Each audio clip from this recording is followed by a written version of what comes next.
औज़ुबिल्लाहिमिनश्शैतानिर्रजीम बिस्मिल्लाहिर्रहमानिर्रहीम। हकीम सरतानिश सारी खिदमत हाजिर हाँ।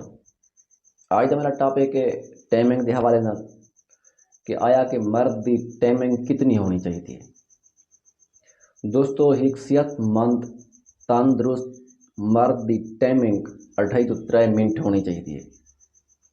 बाज़ औकात कहीं वजूहात की बिना ते कहीं मर्द की टाइमिंग 10 मिनट 15 मिनट थी सकती है, कोई हर्ज नहीं।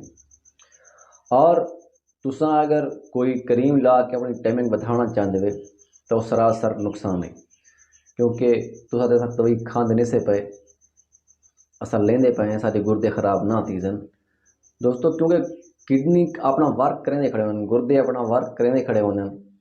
तुसा अपना जो टाइम बधेंदे पे होंदे वे तो बराह रास्त अपने गुर्दे का नुकसान कहते पे होंदे वे। अगर तुसा चाहते सारी टाइमिंग 5 मिनट 10 मिनट थी वने, अगर तुसा ख्यालात चेंज कर गिनो, मसलन पिछड़ूद गिनती शुरू कर गिनो 100 99 98 97 96 95 94, तो इन नाल भी थोड़ी टाइमिंग वध सकती है। और दूजा जैतून का तेल शाम को सुमते वेले नाक दे विच पा के सुम थी वो, इन नाल थोड़ी टाइमिंग काफ़ी वध सकती है।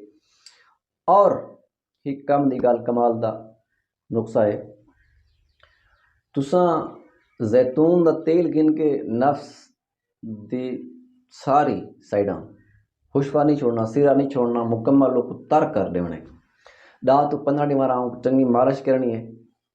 ठीक है, इन नाल ही थोड़ा जी टाइमिंग है वो वध सकती है। और बिया एक नुस्खा है घरेलू तुसा आप आराम नाल बैठ के बना सकते हो। बकरी का खीर या गां का खीर नीम गर्म होवे उहदे विच 1 चम्मच माखी मिक्स करके शाम को सुमते वेले इस्तेमाल करो, इन नाल भी काफ़ी हद तक सारी टाइमिंग में इजाफा थी सी। दोस्तों, अगर तुम मेरे चैनल को सब्सक्राइब नहीं किया तो मेरे चैनल को सब्सक्राइब करे सो। इंशाअल्लाह वला मिलते हैं कहीं भाई वीडियो दे नाल। ओ तक